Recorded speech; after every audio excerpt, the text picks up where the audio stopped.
बजे पुणे के इस बेकरी में एक जोरदार धमाका हुआ। स्थानीय पुलिस यहां पहुंच चुकी है। अभी तक किसी ने इस धमाके का दावा नहीं किया है। विस्फोट में RDX का इस्तेमाल हुआ है या नहीं, पुलिस इसकी छानबीन कर रही है। डर, कहर, आतंक अगर जिंदगी का हिस्सा बन जाए तो जिंदगी अपना वजूद ही खो बैठे। इस वक्त ये दुनिया आतंकवाद के भयानक प्रकोप से गुजर रही है और इस प्रकोप की सबसे बड़ी और दुखद कीमत चुकानी पड़ रही है लाखों बदकिस्मत मासूम इंसानों को। ये आतंकवाद किसी का धर्म, जाति या नाम नहीं पूछता। ये तो बस मौत का कहर बनकर मासूमों पर टूट पड़ता है और इसके निशाने पर होते हैं सार्वजनिक, सरकारी और संवेदनशील ठिकाने, जिनके नुकसान का सीधा असर सरकार और जनता पर पड़ता है। आम लोगों की बलि चढ़ाते हैं। नफरत और बदले की आग में जलते इन आतंकियों की नजर में इनका यह कृत्य बिल्कुल जायज और अबव क्रिटिसिज्म है। साल 2007 और 2008 आतंकवाद के नजरिए से बहुत ही भयानक रहे थे। एक के बाद एक शहर आतंकवाद की घिनौनी साजिश का शिकार हो रहे थे। फिर कुछ दिन सब कुछ शांत रहा कि अचानक सन्नाटे को भेदता एक धमाका रूह को फिर कपा गया।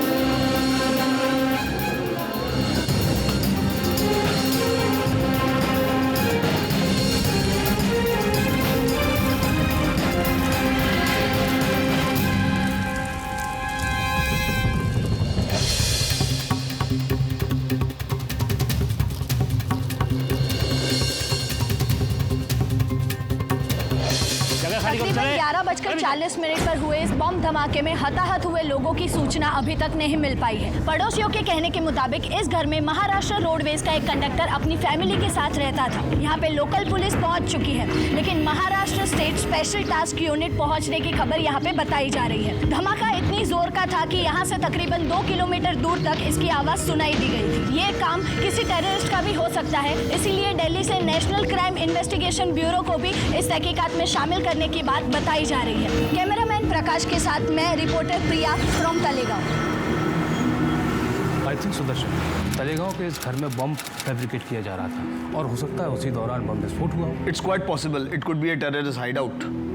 जो परिवार वहाँ रह रहा था उसका कोई मेंबर टेररिस्ट एक्टिविटीज में शामिल हो। 2 महीने पहले तलेगांव से 2 आतंकवादी गिरफ्तार किए गए थे, जिनके तार 23 मुंबई सीरियल बम ब्लास्ट के साथ जुड़े हुए थे। लेकिन वो लोकेलिटी अलग थी सर। इससे कोई फर्क नहीं पड़ता सुदर्शन, आतंकवादी तो अपनी लोकेशन बदलते रहते हैं। अब ये ब्लास्ट इट्स क्वाइट पॉसिबल कि इस घटना के भी तार उस घटना से जुड़े हुए हों। वैसे कोई क्लेम करने के लिए अब तक सामने आया? नहीं सर, अभी तक तो नहीं। वैसे NCIB की एक टीम तलेगांव के लिए अभी निकल रही है। Very good. Maharashtra special task unit भी वहाँ पहुँच रही है और वो लोग वहाँ पर लोकली कोऑर्डिनेट कर लेंगे। सर,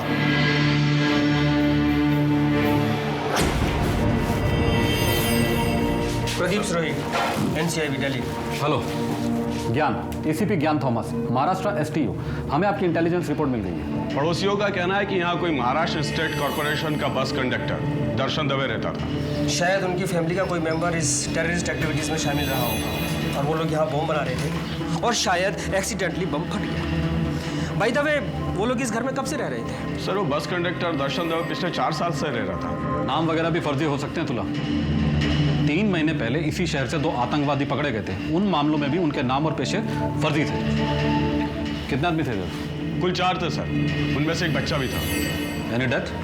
नो सर, 2 अब तक बेहोश है, बोलने की हालत में नहीं सर। सबको जिला अस्पताल में भर्ती किया है सर। ये एक घरेलू इलेक्ट्रॉनिक डिवाइस था। कुछ प्लास्टिक के टुकड़े मिले हैं और एक मामूली सर्किट बोर्ड।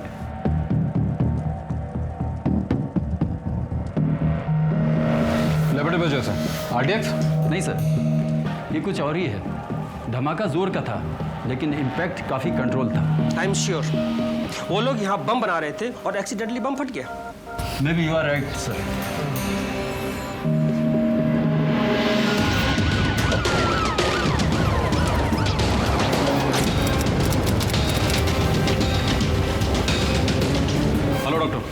एसीपी ज्ञान, कैसे हैं ये लोग? बोलने की हालत तो किसी की भी नहीं है और 2 लोग तो बिल्कुल अनकॉन्शियस हैं। इनमें से किसी की जान को कोई खतरा तो नहीं? अभी कुछ कहा नहीं जा सकता, ज़्यादातर बर्न इंजरीज हैं। तुलाराम सर। हॉस्पिटल के पिछले दरवाजे में एक यूनिट लगवाओ। Okay sir. एंट्री एग्जिट दोनों पर रेस्ट्रिक्टेड एंट्री करवाओ। Yes sir. डॉक्टर, इन लोग के होश में आते ही आप हमें खबर कीजिएगा।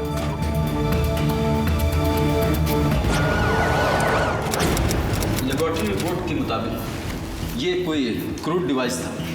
प्लास्टिक के टुकड़ों को फर्दर टेस्टिंग के लिए दिल्ली भेजा सर। हो सकता है ये आतंकवादी गिरोह का कोई ड्राई ट्रायल हो आलम। आई मीन एक ट्रायल। यानी कि एक बड़े धमाके से पहले एक छोटा धमाका। हाँ सर, लेकिन सर ये कोई टिपिकल आतंकी बॉम्ब नहीं है। एक डेटोनेटर, एक प्लास्टिक का डिब्बा और कुछ प्लास्टिक के पीसेस जो कि शायद उस पर पैकिंग रही होगी। सर उन पीसेस की जांच चल रही है। बॉम्ब का मकसद मारना नहीं, कुछ और होगा। वैसे स्टेट गवर्नमेंट और सेंट्रल गवर्नमेंट ने हर तरफ रेड अलर्ट तो जारी कर दिया है, लेकिन फिर भी हमें एहतियात बरतनी होगी। हमें हर छोटी से छोटी चीज़ पर बारीकी से नज़र रखनी है। महाराष्ट्र स्पेशल टास्क यूनिट और नेशनल क्राइम इन्वेस्टिगेशन ब्यूरो राख के ढेर में इस चौंका देने वाले कांड के सबूत टटोल रहे थे। एक रेसिडेंशियल इलाके में बॉम्ब प्लांट किया गया था, पर यह एक सिर्फ ऊपरी सच था, क्योंकि एसटीयू के अपने पुराने एक्सपीरियंस के हिसाब से तलेगांव के इस घर में बॉम्ब लगाया नहीं, बनाया जा रहा था। इसी बीच प्रशासन ने चारों तरफ रेड अलर्ट घोषित कर दिया। पूरा देश खौफनाक खामोशी के माहौल में सहमा इंतजार कर रहा था, मानो तूफान के पहले की शांति। दूसरी तरफ एसटीयू और एनसीआई भी अपराधियों को पकड़ने के लिए जमीन आसमान एक कर रही थी, क्योंकि उन्हें आतंकियों को अपने इस बड़े टारगेट को अंजाम देने से पहले पकड़ना जो था।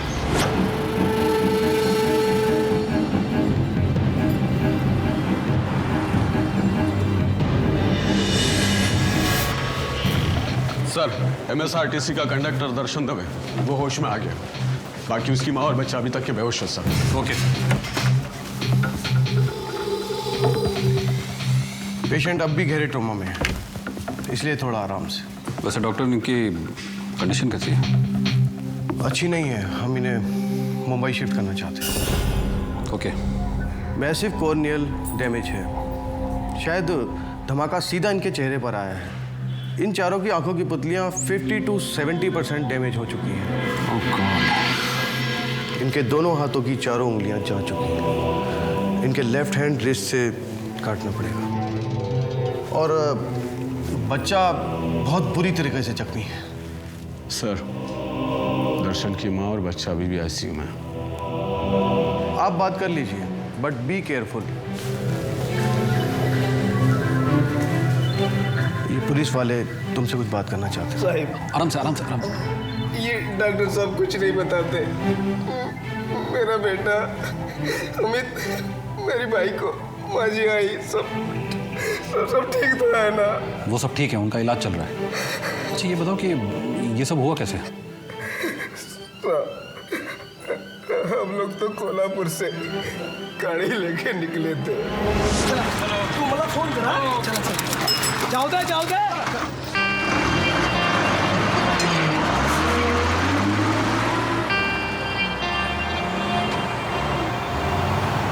हाँ भाऊ, फोन रहेगा टिकट के लिए। दाखवा टिकट, दिखावा। हाँ बरोबर है। हाँ भाऊ, आपका टिकट कितने का है? हाँ बहनी, आपका टिकट 17 दीजिए। ठीक है। ओ तिकट तुमच्या घेतलं काय? ओ भाई, ओ भाऊ, मोठा भाऊ।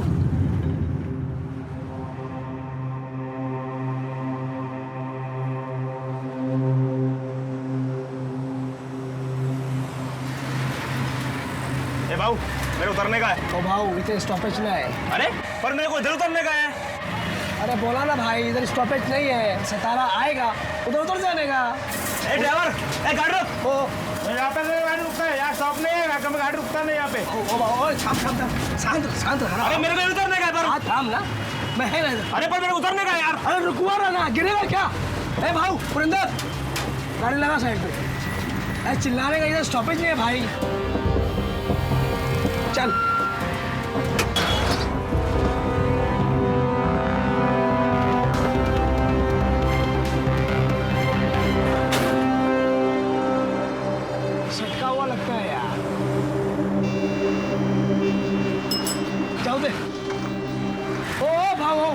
ओ भाऊ, खोपड़ी अंदर रखना, नहीं तो खोपड़ी का भेजा फ्राई हो जाएगा। अपने को सारे लोग ऐसे मिलते हैं यार। चल जाओ दे।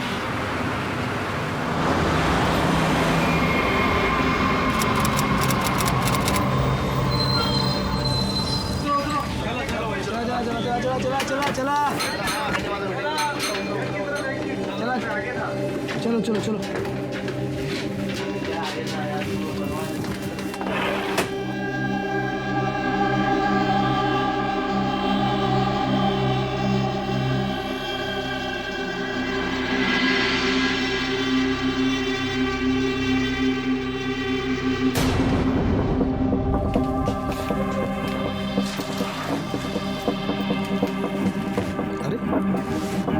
ये किसका रह गया?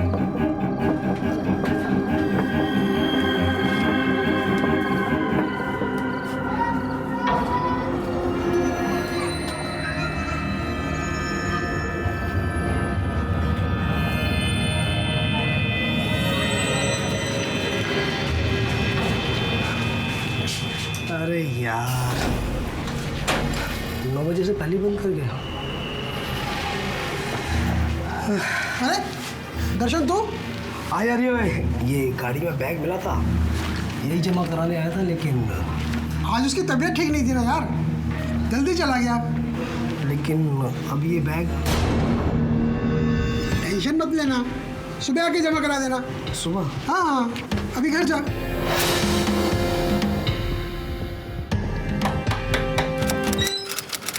आज इतना लेट?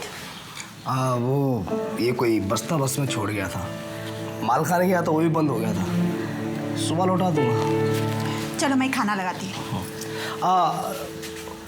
अमित किधर है? वो अभी सोया, तुम्हारा वेट किया और फिर सो गया। चलो मैं खाना लगाती हूँ।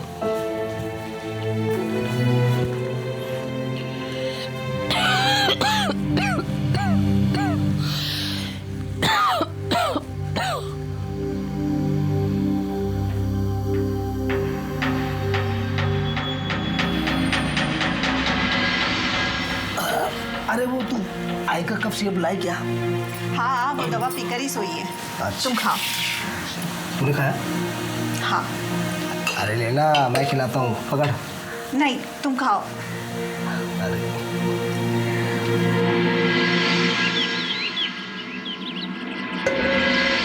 अरे कल रात को कितने बजे आया तू? आज 10 बज गया था। इतना देरी से क्यों? पापा ये क्या है? अरे बेटा, ये अपना नहीं है, किसी और का है। इधर हो दे, चल। पापा देख कर बताओ ना। अरे बोला ना बेटा, हमारा नहीं है, किसी और का है बेटा। अरे एक बार खोल के दिखा दो ना, तसल्ली हो जाएगी उसको। तू भी ना बस इसी की हाँ में मिलाना।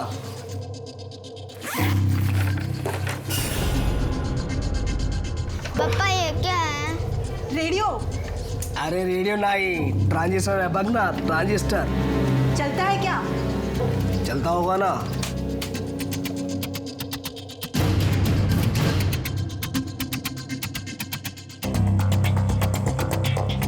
अरे बैटरी नहीं है, देख। बैटरी लगाओ ना पापा। अरे बैटरी देखने तो दे, होगी तो डालूंगा ना। ये देख।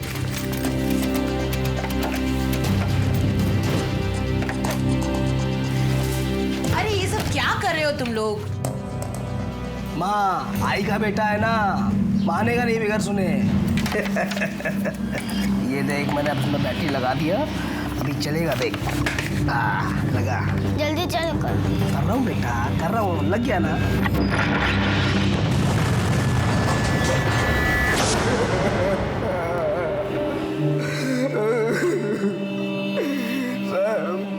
मेरा परिवार।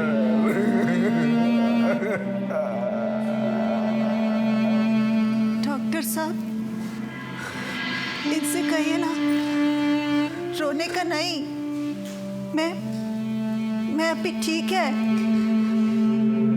सड़क और सार्वजनिक स्थान पर पड़ी किसी भी लावारिस वस्तु को हाथ ना लगाएं। पुलिस और प्रशासन के साधारण से संदेश की अवहेलना और परिणाम घातक।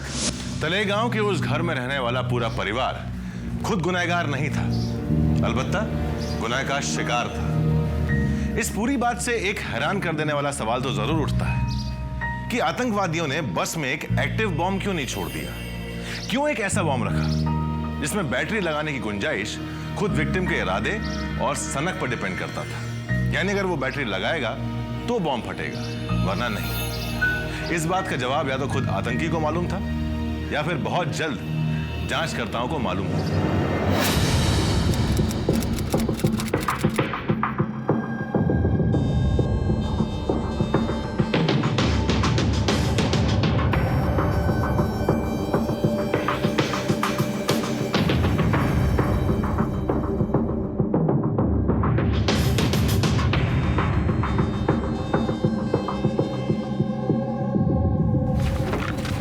आदमी जो बीच में उतरा था? सर मेरी ड्राइवर से बात हुई थी, उसका कहना है कि वो आदमी कराड़ के आसपास के उतरा था। कराड़ जाकर इंक्वायरी करो, शायद कुछ खबर मिले। Okay sir. पता लगा उस दिन इस बस में कौन कौन सफर कर रहा था। सर कोल्हापुर एक टीम भेज दी गई है, शायद कुछ जानकारी मिले। Okay sir. सर 9:50 पर गाड़ी इधर से खुल गया।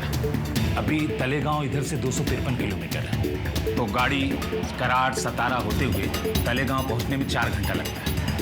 अच्छा ये बताइए, उस दिन 14 तारीख के दिन आपको कुछ संदिग्ध, कोई आदमी, कोई सामान या कोई ऐसी चीज़ जिस पर आपकी निगाह गई हो, ज़रा सोच के बताइए। नहीं सर, ऐसा तो उस दिन कुछ भी नहीं हुआ। ठीक है, थैंक यू। Okay sir. तहकीकात कुछ अटक सी गई है तुला, इसलिए सोचा एक बार फिर से आकर इस घर में कुछ चेकिंग करे तो शायद कुछ मिल जाए।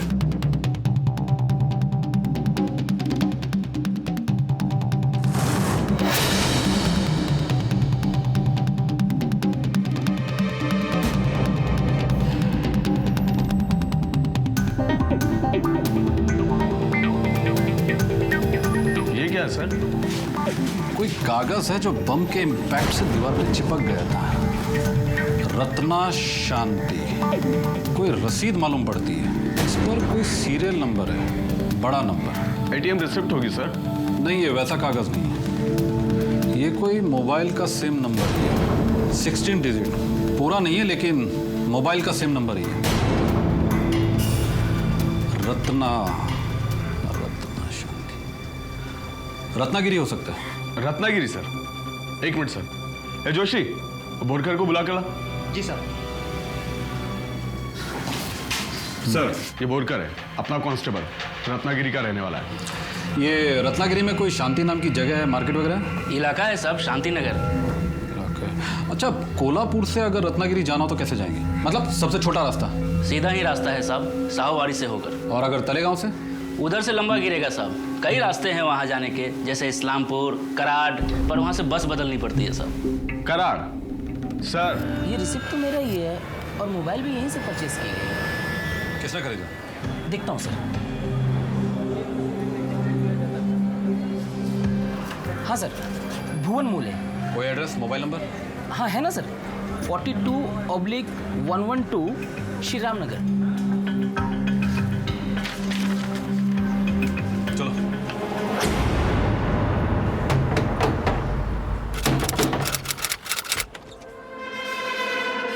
जी, कौन है आप लोग? भुवन है? भुवन मुले? हाँ साहब, मैं भुवन मुले।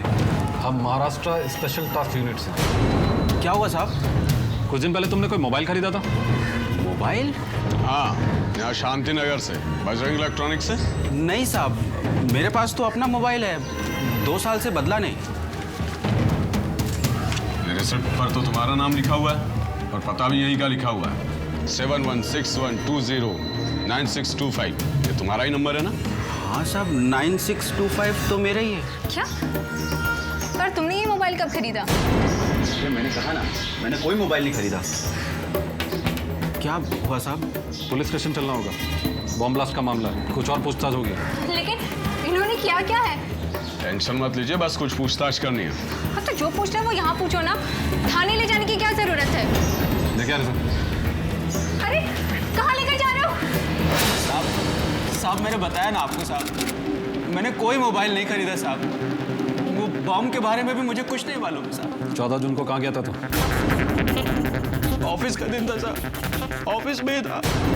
आप चाहे तो मेरे साहब लोगों से पूछ लीजिए साहब। ये तिलक रोड के बाजू में ही है मेरा दफ्तर सर गया था मैं इसके ऑफिस, 14 तारीख को ये ऑफिस में ही था। पुलिस रिकॉर्ड में भी इसके खिलाफ कुछ मिला नहीं, बस एक लोकल मारपीट का केस था और कुछ खास नहीं। वो बजरंग इलेक्ट्रॉनिक्स का मालिक आ रहा है सर। सलाम सर। नहीं था वो।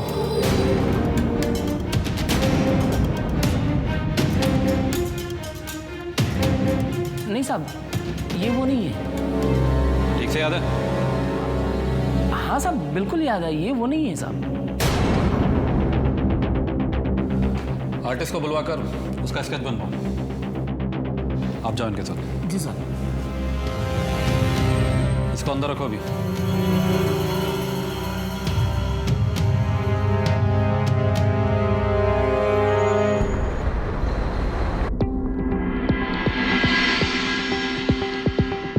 दिल्ली से फॉरेंसिक की रिपोर्ट आ गई है। हाँ सर, एनसीआईबी की एक रिपोर्ट भी अटैच्ड है। बॉम्ब मामूली था, आयरन प्लेट, बाकी प्लास्टिक के वो टुकड़े जो हमें तलेगांव के घर से मिले वो किसी ट्रांजिस्टर के थे। रिपोर्ट के मुताबिक जिसने भी ये बॉम्ब बनाया है उसने ट्रांजिस्टर के सर्किट के साथ इसके डेटोनेटर को जोड़ा है ताकि ट्रांजिस्टर ऑन होते ब्लास्ट हो जाए।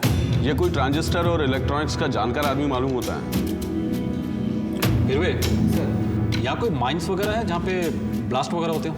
नहीं सर, माइंस घाट के सब उस तरफ है, इधर नहीं। लेकिन ये डेटोनेटर जिससे इतना बड़ा धमाका होता है, ये लोकल माइंस में चट्टानों को तोड़ने के लिए इस्तेमाल किया जाता है। हाँ सर, यहाँ रत्नागिरी में मछुआरे लोग एक डेटोनेटर डिवाइस इस्तेमाल जरूर करते हैं। मछुआरे? हाँ सर, मछुआरे मछली पकड़ने के लिए जब भी समुद्र में जाते हैं तो ये डेटोनेटर डिवाइस साथ में लेके जाते हैं। इन्हें समुद्र में जहाँ भी मछली ज़्यादा नजर आती है, ये पानी के नीचे एक छोटा सा एक्सप्लोजन करते हैं। कुछ आवाज़ से और कुछ बम के असर से सारी मछलियाँ मर जाती हैं। अच्छा, इंटरेस्टिंग। तुलाराम, ये अपराधी या गिरोह जो कोई भी है यही का है, इसी शहर का। मैं और हिरवे जरा मछुआरों से मिलकर आते हैं।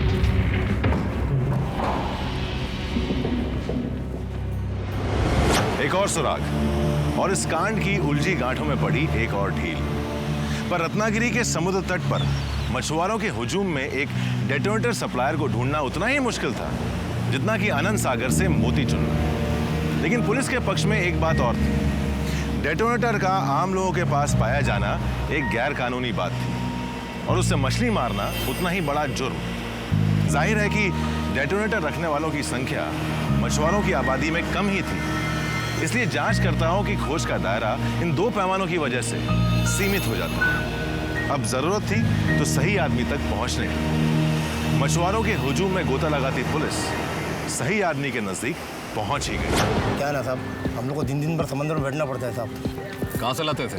साहब वो खाड़ी के पीछे खजाना है साहब, वहाँ इस्तेमाल होता है ना, वहाँ से मिल जाता है साहब, 200-400 रुपये में साहब। ये तुमसे कोई यहाँ से खरीद के लेके गया था? साहब मच्छर लोगों को तो मिल जाता है ना साहब, और फिर साहब ये तो इलीगल है ना। नहीं, कोई ऐसा आदमी जो मच्छी मार नहीं था वो लेकर गया क्या?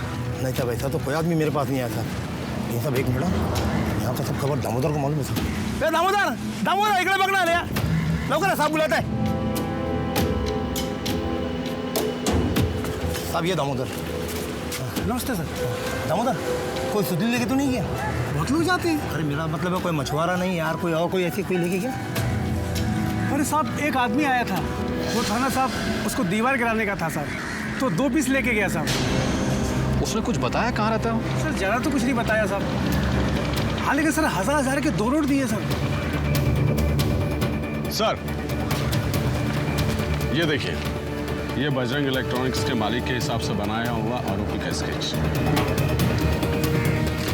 ये था।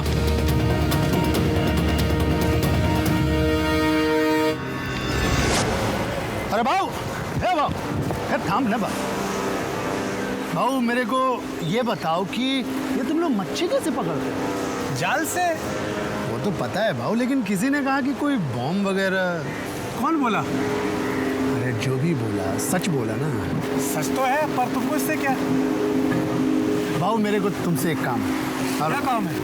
भाऊ क्या है ना कि मेरे घर में पुरानी दीवार है और उसे गिराने का भाऊ, तो गिराने का है तो इसे कहते हैं डेटोनेटर। इसे दीवार में लगाओगे, दीवार रेत हो जाएगी।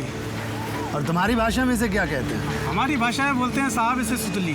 सुतली? और कितने की मिलेगी एक भाव? 700 रुपये का एक। भाऊ मेरे को 2 दे दो। ये लो।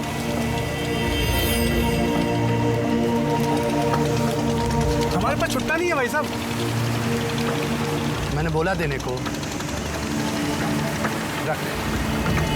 और हाँ भाऊ, थैंक यू। जाते समय मेरे को थैंक यू बोला सर वो। हाँ साहब, यही तो था साहब, सुतली लेने को आया था साहब। मैंने पूछा क्या करते हो आप, तो वो बोला बिजली मिस्त्री हूँ। बिजली मिस्त्री?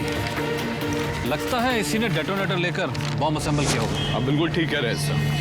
और अपने आतंकवादी गिरोह से कांटेक्ट करने के लिए उसने एक नया मोबाइल खरीदा, वो भी किसी और नाम से। हाँ, नाम बताएं। भुवन मुले। मुले। ये रही बात बॉम्ब प्लांट करने की, बॉम्ब रत्नागिरी में बना था। अगर उसे यहाँ प्लांट करते तो शक होता, इसलिए इधर छोड़कर उसे दूसरे रूट में प्लांट किया गया। हाँ सर, कोल्हापुर तलेगांव। सर, उसने दूसरे डेटोनेटर का क्या किया होगा? यह आतंकवादी किसी बड़े गिरोह का सदस्य हो सकता है, क्योंकि इसने मोबाइल अपने नाम से ना खरीदकर किसी दूसरे के नाम से लिया, ताकि किसी को शक ना हो। पर एक बात अजीब है सर। क्या? बॉम्ब बस में नहीं फटा, और कंडक्टर का कहना है कि ट्रांजिस्टर का चैम्बर एकदम खाली था और साथ में अलग से बैटरी रखी।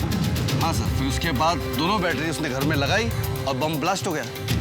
यानी कि बॉम्ब ब्लास्ट करने के लिए इतना लंबा रूट क्यों लिया? बस में भी ट्रिगर कर सकता था। यस सर, मैं भी यही सोच रहा हूँ। इस केस में कुछ और भी है। जिसने ये मोबाइल खरीदा वो फर्जी नाम दे सकता था, लेकिन उसने भुवन का नाम दिया, सही मोबाइल नंबर और सही पते के साथ।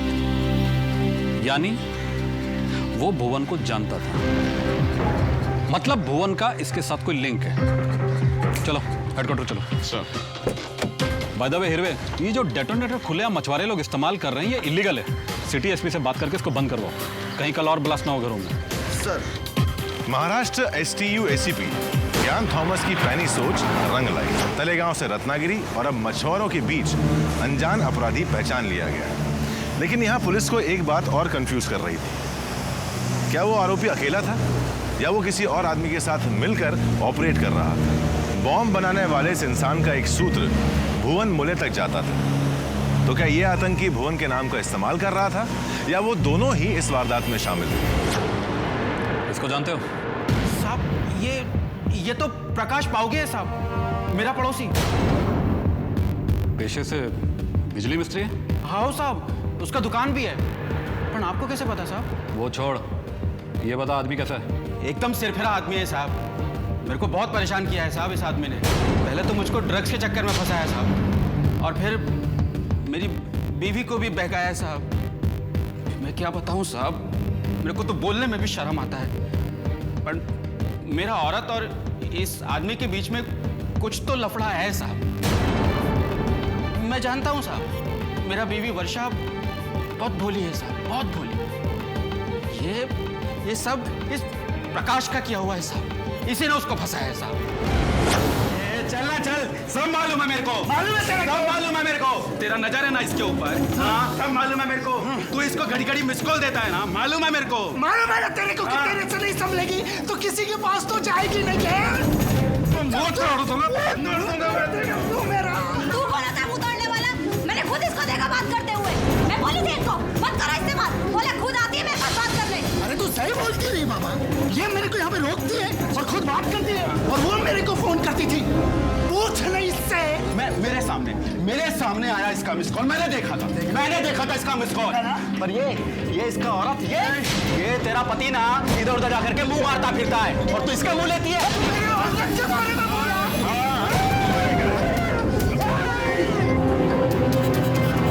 और बाद में इसने मेरा कंप्लेंट करके मुझे फंसा दिया।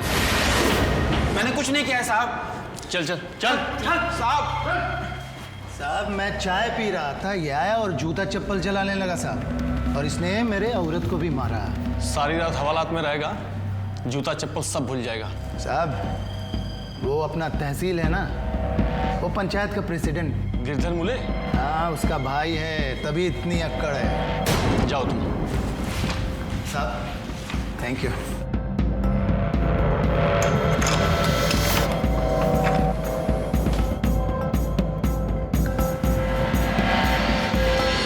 तू मेरे को पहले क्यों नहीं बोला? उस कुत्ते प्रकाश की ऐसी गत बनाता ना मैं। बोलता क्या भाव, इज्जत की बात थी। ये तो तूने छुड़ा लिया, वरना इधर ही रहता रात भर। अरे छुड़ाता कैसे नहीं मैं तुझे? देख, प्रकाश एक नंबर का गुंडा है, सबको मालूम है ये बात। काम धाम तो वो कुछ करता नहीं है, इधर उधर दलाली खाता फिरता है साला।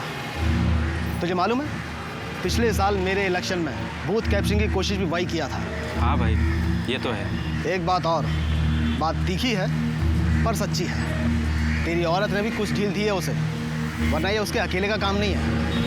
मेरे आदमियों ने देखा है, मिलती है वो उससे। पर भाई, उसने फंसाया उसको। अपनी बीवी पे थोड़ा सा कंट्रोल कर, समझा? अभी तो ये बात पब्लिक में आई है, कल पेपर में छपेगी तो एक काम कर। क्या? अपनी औरत से बोलकर उस पर मॉलेस्टेशन का चार्ज लगा। प्रकाश पे? हाँ। पर भाई, कर, सेट कर उसको।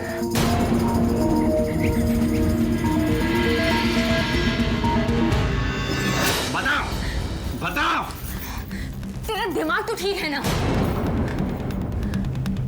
तू अंदर जा। देख, मेरा मुंह मत खुलवा तू। मेरे को मालूम है उसने तेरे को बहकाया है, लेकिन तू भी कोई दूध की धुली हुई नहीं है, समझी तू? अच्छा, क्या क्या किया है मैंने? क्या किया है? वो उधर मंगलवार को दुकान पे खड़े होकर के क्या बात कर रही थी तू उससे? हाँ? और वो परसों अंदर वाले कमरे में रात में किससे बात कर रही थी तू? वो मैं ज्योति से बात कर रही थी। लगाऊं फोन ज्योति को? लगाऊं फोन? क्यों फोन लगाएगा तू ज्योति को? हाँ, तू चाहता क्या आखिर? देख, तू अभी के अभी मेरे साथ पुलिस स्टेशन चलेगी और उसके ऊपर तू छेड़खानी का और अटेम्प्ट टू रेप का केस लगाएगी, समझी? हमारी इज्जत क्या रह जाएगी फिर? अभी बहुत रह गई है हमारी इज्जत, है? चल चल चुपचाप। कुछ तो शर्म करो। अरे कहाँ लेके जा रहे हो? ये जो प्रकाश है ना, भुवन मुले की औरत को छेड़ता था, केस कर दिया है इस पे।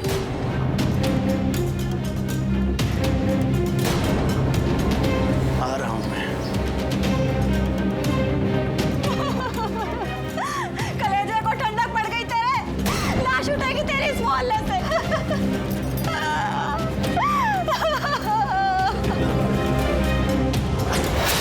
बहुत ही खराब आदमी है साहब, बहुत लोगों से लफड़ा है उसका, खूब उल्टा सीधा काम करता है साहब।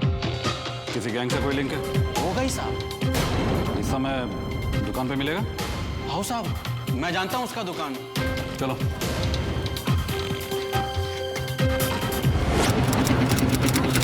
प्रकाश कहाँ है? अबे दुकान का मालिक प्रकाश कहाँ है? साहब वो तो सुबह से ही नहीं आया। चलो।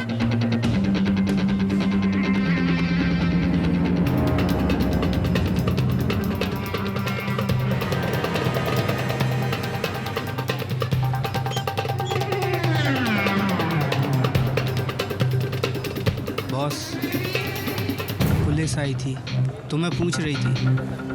वो साथ में वो भी था, मुले, भुवन मुले। हाँ, ठीक है बॉस, ओके। सर, कोई खबर? नहीं सर, कोई खबर नहीं। उसके हर ठिकाने को चेक किया, लेकिन कहीं नहीं है। लगता है शहर छोड़कर चला गया सर वो। नहीं, यही है, लेकिन अंडरग्राउंड। बिल में आग लगानी होगी। दिल में सर? बिल में? एक ही बात है, दिल हो या बिल, आग तो लगानी पड़ेगी। जी सर।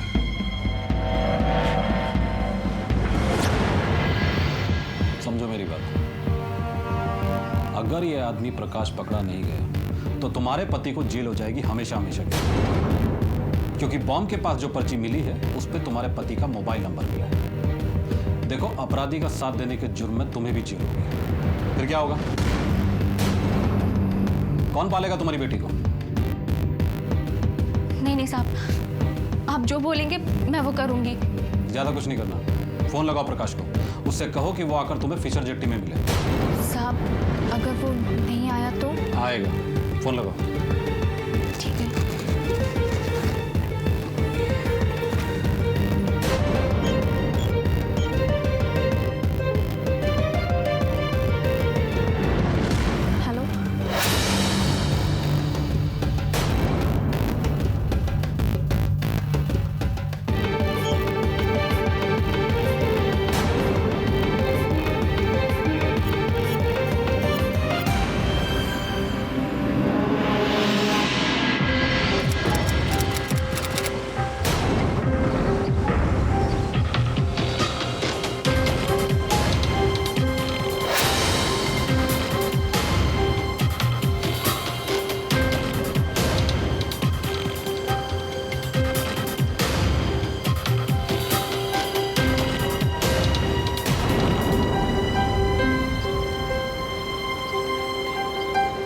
मालूम था तू फोन करेगी जरूर। तू टेंशन मत ले, मेरे को मालूम तूने मुझे जेल नहीं भेजा, वो तेरा पति है ना, पर मैंने उसे उसकी सजा दे दी है। सजा तो बेटा तुम्हें हम दिलाएंगे।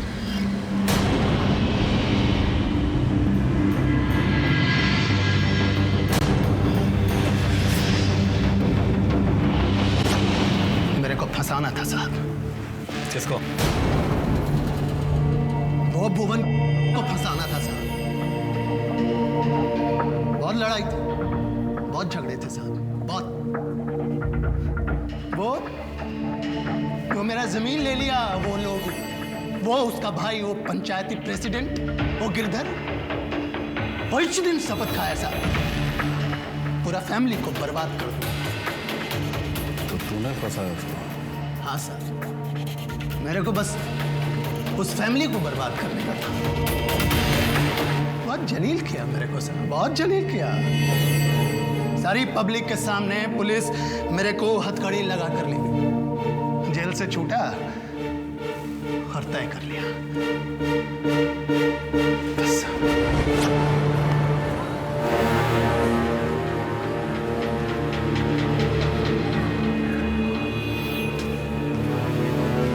अरे अन्ना तुम कैसे हो? खोपड़े का तेल डाल इसमें, सूख गया क्या? जेल से आने के बाद आदमी कैसा होता है? बॉस ये अच्छा नहीं हुआ। वो भुवन पब्लिक में इज्जत उछाला उसने मेरा, वो गया वो। पर बॉस वो उसकी औरत, उसको तो मैं। उसका क्या, उसका कोई दोष नहीं रहा।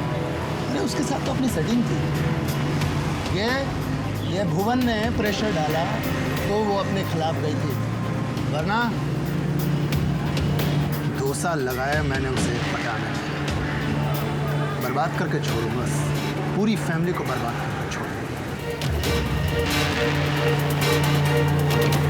क्या रे, क्या चल रहा है? थिएटर चल रहा है यहाँ? हाँ? लाशवा किधर किधर? आज दोपहर करीब 2:30 बजे पुणे के इस बेकरी में एक जोरदार धमाका हुआ। स्थानीय पुलिस यहाँ पहुँच चुकी है। अभी तक किसी ने इस धमाके का दावा नहीं किया है। विस्फोट में RDX का इस्तेमाल हुआ है या नहीं, पुलिस इसकी छानबीन कर रही है। साहब वो बॉम्ब का आइडिया टीवी देख कर आया साहब। फिर क्या था, मैं मछुआरों से जाकर के वो डेटोनेटर लाया और बॉम्ब बनाया। एक को मैंने ट्रांजिस्टर में फिट किया साहब, और दूसरा डेटोनेटर मैंने टेस्ट किया।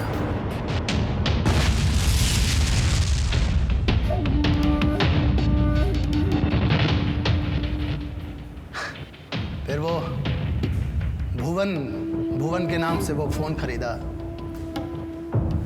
और बस में लगाया, और थैले में उसके नाम का रसीद भी डाला। ये सब उसको फंसाने के लिए सर। हाँ साहब, वो बम फटने के बाद मैंने पार्टी की। तकरीबन 11:40 पर यहाँ हुए बम धमाके में हताहत हुए लोगों की सूचना नहीं मिल पा रही है, लेकिन पड़ोसियों के कहने के मुताबिक यहाँ पर महाराष्ट्र रोडवेज का एक कंडक्टर अपनी फैमिली के साथ रहता था।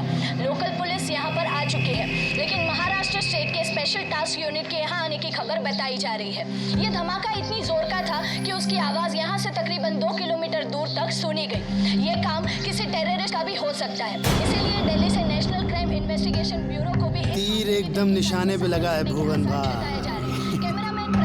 पुलिस आ रही तेरे को लेने? हाँ, सारी जिंदगी अब जेल में सड़ेगा तू। चीयर्स। जेल में वो लोग नहीं, तू सड़ेगा तू।